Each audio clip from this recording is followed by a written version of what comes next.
2025년 한국 코스피가 75.6% 상승하며 세계 증시 1위를 기록했습니다. 놀라운 성과죠. 하지만 당신의 계좌는 어땠나요? 100만 명의 개인 투자자를 조사한 결과 절반 가까이가 손실을 보고 있었습니다. 우리는 주식 경력 반년 차부터 20년 베테랑까지 25명의 평범한 투자자를 모았습니다. 육아휴직 중인 엄마가 아침 9시 아이를 등원시키고 매매를 시작하고 공모주 당첨에 기뻐하다가도 언제 팔지 고민하는 사람들이죠. 낮은 예금 금리 때문에 주변의 성공담을 듣고 시작한 평범한 사람들입니다. 그런데 이들의 실제 수익률은 시장 상승률에 한참 못 미쳤습니다. 대체 왜 그럴까요? 주식은 위험합니다. 누구나 알죠. 하지만 바로 그 위험 때문에 우리는 주식시장에 뛰어드는 겁니다. 예금 금리 2%로는 도저히 내 집 마련도 노후 준비도 불가능하니까요. 위험을 감수하는 대가로 높은 수익, 이른바 위험 프리미엄을 받을 수 있다고 믿었습니다. 그게 주식 투자의 기본 원리거든요. 실제로 2025년 코스피는 75.6% 상승했습니다. 세계 어느 나라 증시보다 높은 수치였죠. 미국도, 일본도, 유럽도 한국만큼 오르지 못했습니다. 투자만 하면 누구나 돈을 벌 수 있는 장이었던 겁니다. 그렇다면 우리 25명의 참가자들은 어땠을까요? 최고 수익률이 31.9%였습니다. 주식 경력 15년차 베테랑의 기록이었죠. 그런데 최저는 마이너스 6.58%였습니다. 시장이 75% 올랐는데 개인들은 겨우 30%대, 심지어 마이너스를 기록했습니다. 시장 평균의 절반도 못 따라간 거죠. 회사원 이 씨는 말합니다. 유튜브 보다가 괜찮아 보이면 샀다가 커뮤니티에서 안 좋다고 하면 팔았어요. 하루에 5번도 거래한 적 있습니다. 주변 정보에 휩쓸려 매일 사고 팔기를 반복했던 거죠. 은퇴를 앞둔 김 부장도 비슷했습니다. 아침에 보니까 2% 올랐더라고요. 기분 좋아서 바로 팔았죠. 그런데 그날 저녁 10% 더 올랐어요. 속이 쓰리더라고요. 작은 이익에 만족해서 팔았다가 큰 상승을 놓친 겁니다. 대부분의 참가자가 이런 패턴을 보였습니다. 도대체 왜 이런 일이 벌어지는 걸까요? 우리는 노벨 경제학상을 받은 투자 심리 실험을 준비했습니다. 25명에게 직접 선택하게 했죠. 그 결과는 충격적이었습니다. 실험은 간단합니다. 두 가지 선택지를 제시했죠. 첫 번째, 100% 확률로 3천만 원을 받습니다. 두 번째, 80% 확률로 4천만 원을 받되 20%는 한 푼도 못 받습니다. 당신이라면 어떤 걸 선택하시겠어요? 계산기를 두드려보면 답은 명확합니다. 80% 확률 쪽의 기대값이 3,200만 원이거든요. 3천만 원보다 200만 원이나 더 높죠.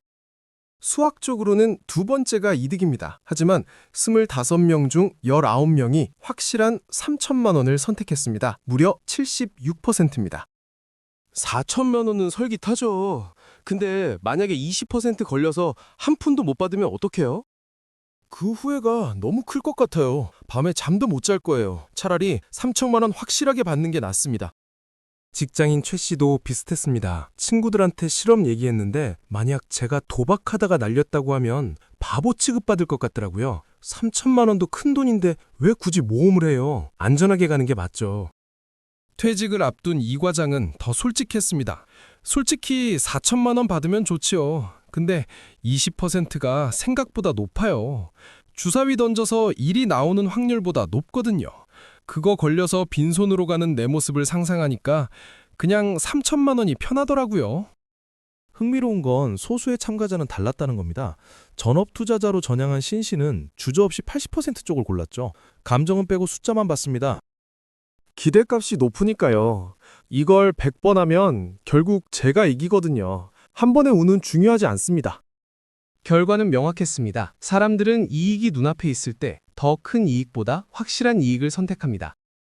이를지도 모른다는 불안이 합리적 판단을 압도하는 거죠. 바로 이게 주식시장에서도 똑같이 작동합니다. 이번엔 상황을 바꿔봤습니다. 이제 돈을 받는 게 아니라 내야 합니다. 벌금을 내는 거죠. 첫 번째 선택지, 100% 확률로 3천만 원 벌금을 냅니다. 두 번째 선택지, 80% 확률로 4천만 원 벌금을 내되 20% 확률로 한 푼도 안 냅니다. 완전히 면제되는 거죠. 계산해보면 이번에도 답은 같습니다. 80% 쪽의 기대값이 3,200만 원으로 더 손해거든요. 합리적으로는 확실하게 3천만 원 내는 게 맞습니다. 그런데 결과는 어땠을까요? 아까 이익 실험에서 확실한 3천만 원을 선택했던 사람들이 이번엔 정반대로 움직였습니다. 25명 중 17명이 80% 확률 쪽을 골랐습니다. 손해가 더 큰데도 말이죠. 3천만 원을 무조건 내야 한다고요? 그건 너무 억울해요. 차라리 도박이라도 해봐야죠. 20% 확률이면 5번 중 1번은 공짜 아니에요? 한번 해보는 겁니다. 자영업자 정 씨는 더 솔직했습니다. 4천만 원이 더 크긴 한데 어차피 내 돈 나가는 건 마찬가지잖아요. 그럼 20%라도 안 낼 수 있는 쪽에 거는 게 낫죠. 그게 희망이라도 있는 거니까요. 주부 최 씨도 비슷했습니다. 확실하게 3천만 원 내는 건 너무 아까워요. 그냥 눈 딱 감고 운에 맡기는 거죠. 혹시 알아요? 20%에 걸릴 수도 있잖아요. 이익 실험 때는 확실함을 선택했던 사람들이 손실 앞에서는 완전히 달라진 겁니다. 잃어야 하는 상황에서는 1%의 희망이라도 있으면 위험을 감수하려 합니다. 벌금을 안 낼 수도 있다는 가능성이 논리를 이긴 거죠. 바로 이 심리가 주식 투자에서 치명적으로 작용합니다. 왜 이런 일이 벌어지는 걸까요? 노벨 경제학상을 받은 심리학자 데니얼 카너먼이 밝혀낸 전망 이론이 답을 줍니다. 인간은 이익 앞에서는 겁쟁이가 되고 손실 앞에서는 도박꾼이 된다는 거죠. 더 충격적인 사실이 있습니다. 우리 뇌는 같은 금액이라도 얻을 때와 잃을 때를 다르게 느낍니다. 100만 원을 벌었을 때의 기쁨을 1이라고 하면 100만 원을 잃었을 때의 고통은 2.5입니다. 2배 반이나 더 크게 느끼는 거죠. 작년에 삼성전자가 5% 올랐을 때 팔았어요. 그런데 계속 올라서 결국 30% 수익을 못 챙긴 거죠. 아쉽긴 한데 그래도 5%는 벌었으니까요. 그런데 손실은 달랐습니다. LG 에너지 솔루션을 샀는데 20% 빠졌어요. 너무 괴로워서 밤에 잠도 못 잤습니다. 근데 팔 수가 없더라고요. 일단 팔면 진짜 손해가 확정되잖아요. 그냥 들고 있으면 언젠간 오르겠지 했죠. 바로 이겁니다. 5% 수익을 놓친 아쉬움보다 20% 손실의 고통이 몇 배는 더 크게 느껴지는 겁니다. 그래서 투자자들은 착각에 빠집니다. 아직 팔지 않았으니까 손실이 아니라고 믿는 거죠. 심리학에서는 이걸 좁은 프레임이라고 부릅니다. 전체 포트폴리오를 보는 게 아니라 개별 종목만 응시하면서 감정에 휘둘리는 거죠. 그리고 이 심리가 주식 거래에서 치명적인 실수로 이어집니다. 바로 지금부터 그 증거를 보여드리겠습니다. 증거는 명확합니다. 자본시장연구원이 2020년 코로나 시기 20만 명이 넘는 개인 투자자의 계좌를 들여다봤습니다. 그 결과 42%가 손실을 보고 있었죠. 시장이 폭등했는데도 말입니다. 더 충격적인 건 거래 횟수였습니다. 개인 투자자의 연간 거래 회전율이 6.8%였거든요. 이게 무슨 의미냐면 1억 원어치 주식을 1년에 680만 원어치씩 사고 판다는 겁니다. 외국인이나 기관보다 무려 5배나 많았죠. 평균 보유 기간을 계산해 봤더니 놀라웠습니다. 채 일주일도 안 됐어요. 월요일에 산 주식을 금요일 전에 파는 겁니다. 장기 투자가 아니라 단기 투기에 가까운 거죠. 아침에 뉴스 보고 사서 점심시간에 오르면 팔았어요. 수수료요? 거래 한 번에 0.3%니까 별거 아니잖아요. 몇천 원인데 뭐. 그런데 계산해보니 전혀 별거 아니지 않았습니다. 박 씨는 1년에 80번 넘게 거래했거든요. 매번 0.3% 수수료에 증권거래세까지 내다 보니 1년에 거래 비용만 15%가 나갔습니다. 연구 결과도 똑같았습니다. 2020년 개인 투자자 전체 평균 수익률이 18%였습니다. 나쁘지 않죠? 그런데 수수료랑 세금 떼고 나니 14%로 뚝 떨어졌어요. 4%가 증발한 겁니다. 특히 신규 투자자들은 더 심각했습니다. 거래를 더 자주 했거든요. 수익이 플러스였는데 비용 때문에 마이너스로 전환된 사람들이 부지기수였죠. 결론은 하나입니다. 잦은 매매가 수익을 갉아먹는 주검이라는 겁니다. 처분효과, 투자자라면 한 번쯤 들어봤을 겁니다. 수익난 주식은 서둘러 팔고 손실난 주식은 끝까지 붙들고 있는 현상이죠. 우리 참가자들도 예외가 아니었습니다.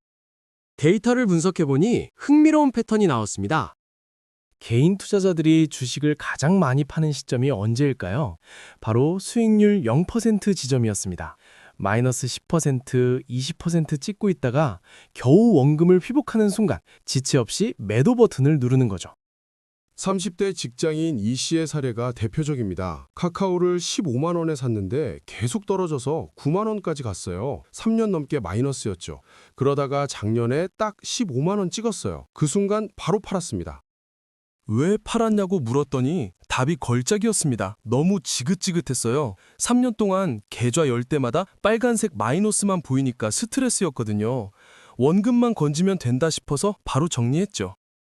그런데 그 다음이 문제였습니다. 이 씨가 매도하고 나서 한 달 뒤 카카오가 25만 원까지 올랐습니다. 3년을 기다렸는데 딱 원금에서 팔아버리는 바람에 67% 수익 기회를 날린 겁니다. 50대 박 과장도 비슷했습니다. 현대차를 4년 들고 있다가 본전 치자마자 팔았어요. 그런데 그게 바닥이었더라고요. 지금은 2배가 됐죠. 후회돼 죽겠습니다. 바로 이겁니다. 손실을 회피하려는 본능이 오히려 큰 수익을 가로막는 거죠. 원금만 회복하면 된다는 생각에 사로잡혀서 정작 상승장에서 이익을 극대화할 기회를 스스로 차버리는 겁니다. 물타기, 주식하는 사람들 사이에서 흔히 쓰는 말입니다. 떨어진 주식을 더 사서 평균 단가를 낮추는 거죠. 언뜻 보면 합리적입니다. 원금 회복이 빨라지니까요. 그런데 현실은 달랐습니다. 참가자들의 계좌를 들여다보니 공통점이 보였습니다. 수익난 주식은 이미 다 팔아버렸고 남은 건 죄다 마이너스 종목뿐이었죠. 그것도 마이너스 30%, 40% 찍은 종목들만 가득했습니다. 작년에 SK 하이닉스로 30% 벌었어요. 기분 좋아서 바로 팔았죠. 그 돈으로 바이오 주식 샀는데 반토막 났습니다. 그래서 물을 탔어요. 평단을 낮춰야 빨리 회복하니까요. 결과는 어땠을까요? 바이오 주식은 더 떨어졌습니다. 김 대리는 또 물을 탔죠. 이제 투자금의 절반이 거기 묵혔습니다. 이미 너무 많이 넣어서 이제 못 팔겠어요. 손실이 확정되는 게 무서워서요. 점심시간 직장 동료들과 주식 얘기할 때 단골 소재가 뭔지 아십니까? 바로 이겁니다. 야, 너 그 주식 아직도 들고 있어? 마이너스 60%인데 어떻게 팔아? 그냥 죽은 돈이라 생각하고 있어. 50대 이 부장도 마찬가지였습니다. 2년 전에 산 주식이 70% 빠졌어요. 이미 800만 원 날렸는데 여기서 팔면 진짜 손해잖아요.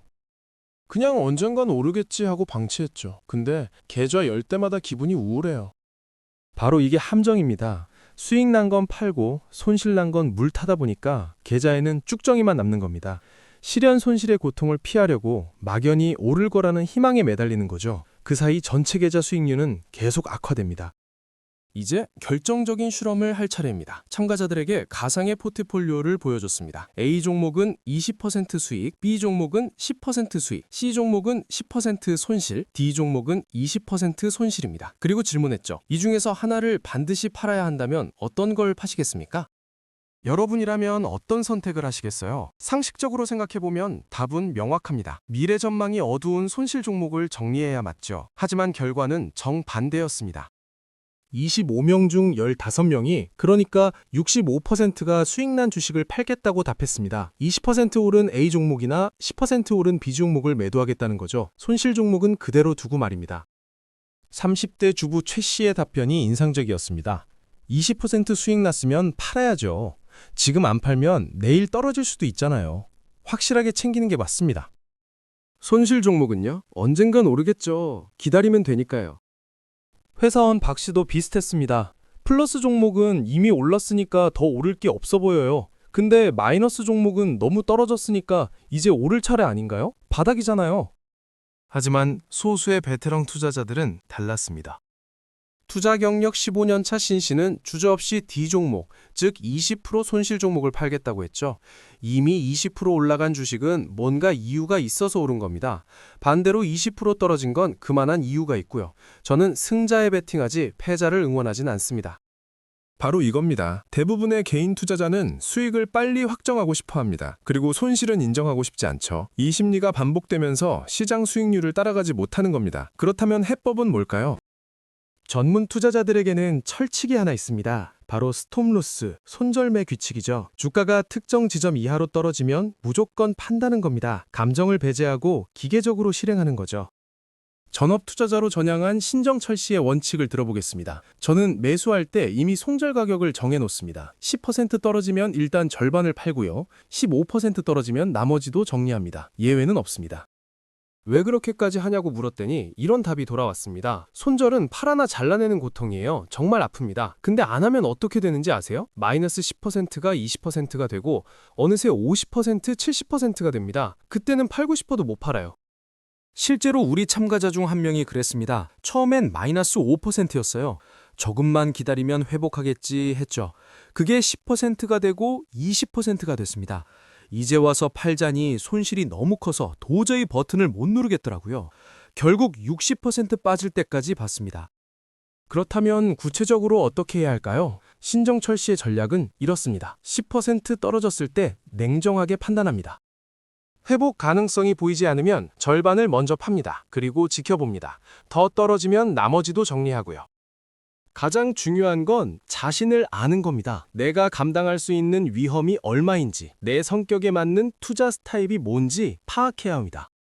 이걸 리스크 톨러런스라고 하죠. 밤에 잠 못 잘 정도로 불안하다면 그건 이미 내 한계를 넘어선 겁니다.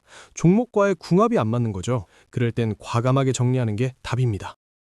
주식은 투기가 아닙니다. 기업의 가치가 성장하는 과정에 함께하는 겁니다. 그 기업이 돈을 벌면 나도 함께 보는 거죠.